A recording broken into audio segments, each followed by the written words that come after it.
கள்ளக்காதலன் கிட்டேயே என்னோட ஃப்ரெண்ட்ஸ் 2 பேர் இருக்காங்க, பார்க்க என்னை விட சூப்பரா இருப்பாங்கன்னு ஆசை காட்டி இன்ட்ரோ பண்ணி இருக்காங்க இங்க ஒரு பெண்.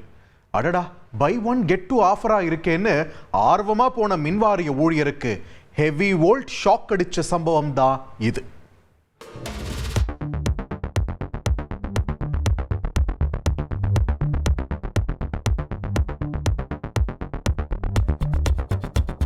மின்வாரியத்தில் ஜூனியர் என்ஜினியராக பணியாற்றி வந்தவரின் வாழ்க்கையில் ஷார்ட் சர்க்கியூட் அடிக்க வைத்த 3 ரோசஸ் இவர்கள்தான்.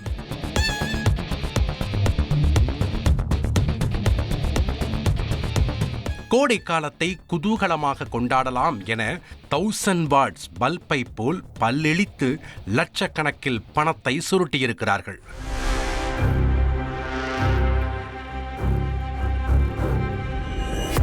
தற்போது போலீஸ் ஸ்டேஷனில் ஃபியூஸ் போனவர்களைப் போல சோகமாக நின்றாலும் இவர்கள் செய்திருக்கக்கூடிய வேலைகள் அடேங்கப்பா என ஷாக் அடிக்க வைக்கிறது. இந்த 3 கதாநாயகிகள் கொண்ட கிரைம் ஸ்டோரியில் மெயின் லீட் மணிமேகலைதான். புதுச்சேரியில் உள்ள அரியாங்குப்பத்தைச் சேர்ந்தவர். மணிமேகலையும் புதுவை மின்வாரிய அலுவலகத்தில் ஜூனியர் என்ஜினியராக பணியாற்றி வந்த ஒரு குடும்பஸ்தனும் திருமணத்தை மீறிய தகாத உறவில் இருந்துள்ளனர். இருவரும் அடிக்கடி தனிமையில் சந்தித்து உறவை சார்ஜ் செய்து வந்த நிலையில் திடீரென ஒரு நாள் மணிமேகலை அவருடைய தோழிகளான சுலோக்ஷனாவையும் சுகந்தியையும் அரசு ஊழியருக்கு அறிமுகம் செய்து வைத்திருக்கிறார். அந்த அழகிகளை பார்த்ததும் மனதை அலைபாய விட்ட அரசு ஊழியரிடம் கள்ளக்காதலுக்கு சப்மீட்டர் போடலாமா என ஆசையை தூண்டியிருக்கிறார் மணிமேகலை. அடடா, buy one get one offer என நினைத்து அரசு ஊழியரும் மணிமேகலையின் டீலுக்கு ஓகே சொல்லி இருக்கிறார். சுகந்தியுடன் டேட்டிங் செய்ய நாள் குறிக்கப்பட்டிருக்கிறது. கள்ளக்காதலனை சுலோக்ஷனா வீட்டிற்கு அழைத்துச் சென்ற மணிமேகலை அங்கு முதல் மாடியிலிருந்த பெட்ரூமில் காத்திருந்த சுகந்தியிடம் கரம் பிடித்து கொடுத்திருக்கிறார். லைட்ஸ் ஆஃப் ஆகவும் லைட்ஸ் ஆஃப் ஆகவும் ஜூனியர் என்ஜினியர் அவருடைய பணியை தொடர்ந்திருக்கிறார். காதலர்களின் நிர்வாண மொமெண்ட்ஸை கீழ்த்தளத்திலிருந்த சுலோக்ஷனாவும் அவருடைய கணவர் தீன தயாளனும் மொபைலில் ரெக்கார்ட் செய்திருக்கிறார்கள். அதன் பிறகு ஜூனியர் என்ஜினியரின் வாட்ஸ்அப் எண்ணிற்கு அந்த நிர்வாண வீடியோவை அனுப்பிய தீனா, இந்த வீடியோவை உன்னோட மனைவிக்கும் ஃபேமிலிக்கும் அனுப்பினா என்னவாகும் என நினைச்சு பாரு என்று மிரட்டி முதல் ஷாட்டில் ஜிபே வழியாக 1 லட்சம் பணத்தை டிரான்ஸ்ஃபர் செய்ய வைத்திருக்கிறார். அந்த பணம் கரண்ட் போல கரைந்து போகவும் மீண்டும் மின்வாரிய ஊழியரின் வீட்டிற்கே விசிட் அடித்து அதே வீடியோவை காட்டி மிரட்டி செகண்ட் ஷாட்டில் 3 லட்சம் பணம் பறித்திருக்கிறார்கள்.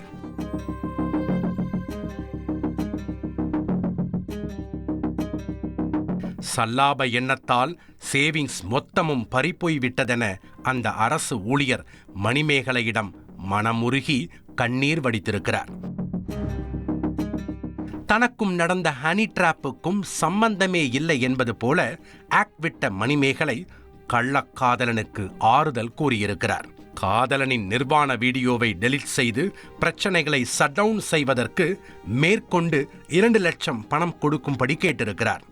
அப்போதும் மணிமேகலை தனக்கு துரோகம் செய்ய மாட்டார் என நம்பியவர் 6 லட்சம் ரூபாய் வரை பணத்தை இழந்த பிறகு இல்லீகல் கனெக்ஷன்ஸ் மொத்தத்தையும் கட் செய்துவிட்டு திருந்தி வாழ்ந்திருக்கிறார். ஆனால் மின்வாரிய ஊழியரை தீனதயாளன் விடுவதாக இல்லை. பிரபல ரவுடி ரங்கராஜன் மூலம் செகண்ட் இன்னிங்ஸை ஆரம்பித்து மீண்டும் 5 லட்சம் பணம் கேட்டு நிர்வாண வீடியோவை அனுப்பியிருக்கிறார். இதற்கு மேலும் ஏமாற தயாராக இல்லாத அந்த நபர் நடந்த சம்பவங்கள் அனைத்தும் மனைவியிடம் கூறி மன்னிப்பு கேட்டுள்ளார். இதைத் தொடர்ந்து கணவன் மனைவி இருவரும் போலீஸ் ஸ்டேஷனில் புகார் அளிக்க விசாரணை தொடங்கியிருக்கிறது. ஹனி டிராப் கும்பலை நாமும் குறிவைத்து பிடிக்க வேண்டுமென திட்டம் தீட்டிய போலீஸ் தீன தயாளனிடம் அவர் கேட்ட 5 லட்சம் பணம் கொடுப்பதாக கூறி அவரை அரசு ஊழியரின் வீட்டிற்கு அழைத்துள்ளனர்.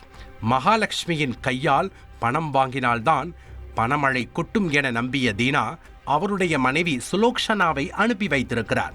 அப்போது பணம் வாங்க வந்த சுலோக்ஷனாவையும் தெருமுனையில் கேஷ்காக காத்திருந்த அவருடைய கணவர் தீனாவையும் இந்த கிரைம் ஸ்டோரியின் கெஸ்ட் அப்பியரன்ஸ் ஷாருக் கானையும் போலீஸ் அதிரடியாக கைது செய்துள்ளனர்.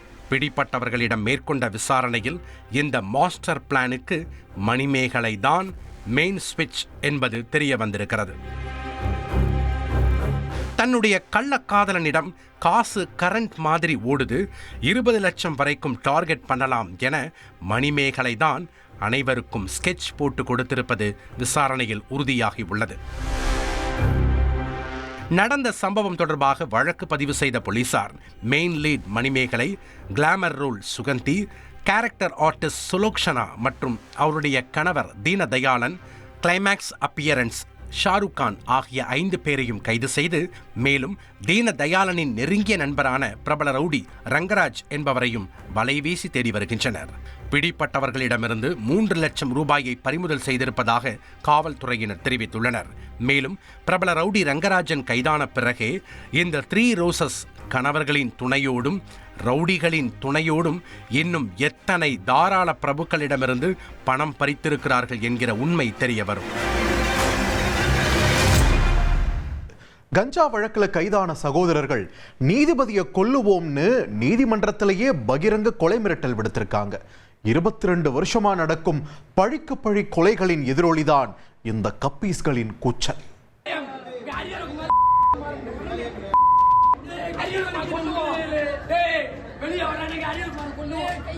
வெளியே வருவோம், ஜட்ஜ கொல்லுவோம் என கையில் ரத்தம் சொட்ட சொட்ட நீதிபதிக்கே கொலை மிரட்டல் விடும் இவர்கள் கஞ்சா வழக்கில் கைதான குற்றவாளிகள்.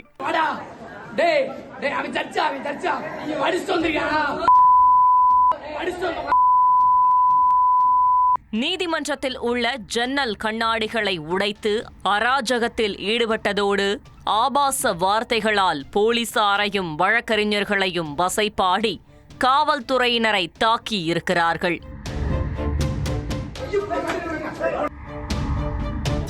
கிளாமர் காலி கேஸ்ல போஸ ஏண்டா சுட்டிங்க என கத்தி கூச்சலிட்டு கோர்ட்டை கதி கலங்க வைத்த இந்த கபீஸ்களின் கொலை மிரட்டலுக்கு காரணம் என்ன?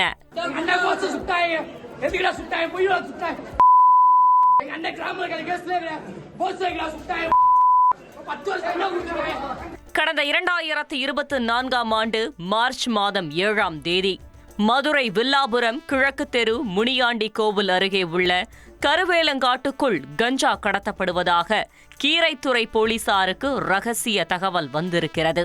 இதனையடுத்து அப்பகுதிக்கு சென்ற போலீசார் அங்கே வெள்ளை சாக்குடன் நின்றிருந்த மதுரை புது ஜெயில் ரோடு முரட்டம்பத்திரி பகுதியைச் சேர்ந்த சகோதரர்களான பாண்டியராஜன், பிரசாந்த் மற்றும் பாண்டியராஜனின் மனைவி சரண்யா ஆகிய 3 பேரை பிடித்து சோதனை செய்துள்ளனர்.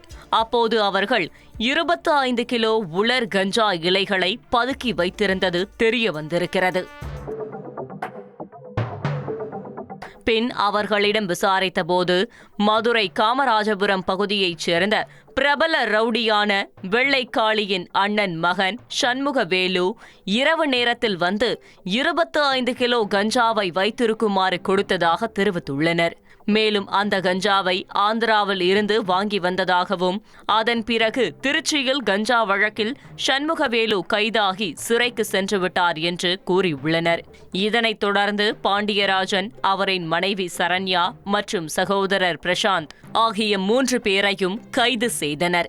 இந்த வழக்கின் இறுதிக்கட்ட விசாரணை மதுரை மாவட்ட போதைப் பொருள் தடுப்பு 1வது கூடுதல் நீதிமன்றத்தில் நீதிபதி ஹரிஹரகுமார் முன்பு வியாழக்கிழமை விசாரணைக்கு வந்தது. 3 மீதான குற்றம் நிரூபிக்கப்பட்ட நிலையில் பாண்டியராஜன், பிரசாந்த், சரண்யா ஆகிய 3 பேருக்கும் தலா 12 ஆண்டுகள் சிறை தண்டனையும் 1 லட்சம் ரூபாய் அபராதமும் விதித்து உத்தரவிட்டார். இதனையடுத்து அவர்களை சிறையில் அடைப்பதற்காக காவல்துறையினர் அழைத்து செல்ல தயாராகினார்கள். அப்போது நீதிபதியின் உத்தரவினால் ஆத்திரமடைந்த குற்றவாளிகளான பாண்டியராஜனும் அவரது சகோதரர் பிரசாந்தும் நீதிமன்றத்தில் இருந்த ஜன்னல் கண்ணாடிகளை உடைத்து அராஜகம் செய்திருக்கிறார்கள்.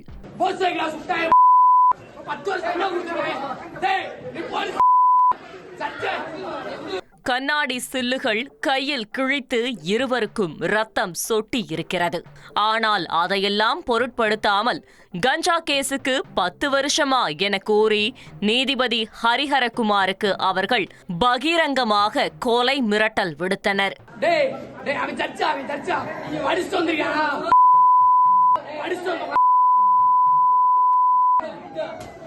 வெளியே வந்து கண்டிப்பா ஜட்ஜ கொலை பண்ணுவோம் என அந்த பிரதர்ஸ் விடுத்த மிரட்டலில் போலீசாரே ஆடி போயினர்.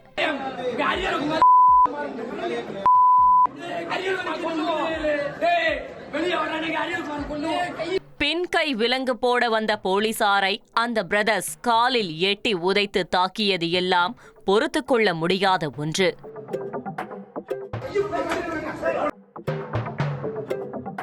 இதற்கெல்லாம் ஒரு படி மேல போய் வெள்ளக்காளி பசங்கடா நாங்க, கிளாமர் காளி கேஸ்ல போஸ ஏண்டா சுட்டீங்க, உங்களை சும்மா விட மாட்டோம்டா என ஆபாசமாக பேசி அங்கிருந்த ஒவ்வொருவருக்கும் மிரட்டல் விடுத்தனர்.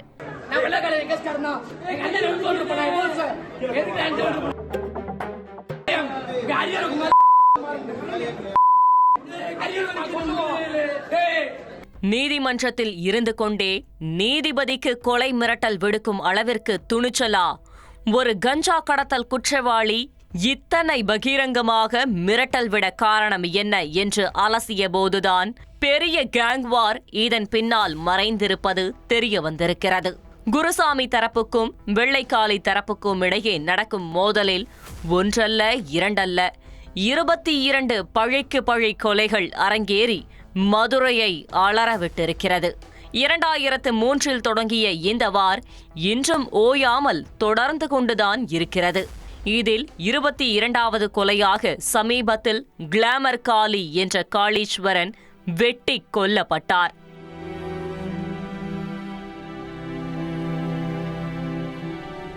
அந்த வழக்கில் வெள்ளைக்காளியின் தாயார் உட்பட 7 பேர் கைது செய்து சிறையில் அடைக்கப்பட்டனர். மேலும் சுபாஷ் சந்திரபோஸ் என்ற ரவுடி என்கவுண்டரில் சுட்டுக் கொல்லப்பட்டார். இதனால் ஆத்திரமடைந்துதான் வெள்ளைக்காளியின் ஆதரவாளர்களான இந்த கஞ்சா சகோதரர்கள் நீதிமன்றத்திலேயே எந்தவித அச்சமுமின்றி நீதிபதிக்கே கொலை மிரட்டல் விடுத்துள்ளனர். அது மட்டுமின்றி காவல்துறையினர்களுக்கும் வழக்கறிஞர்களுக்கும் கொலை மிரட்டல் விடுத்த சம்பவம் பெரும் அதிர்ச்சியை ஏற்படுத்தியுள்ளது.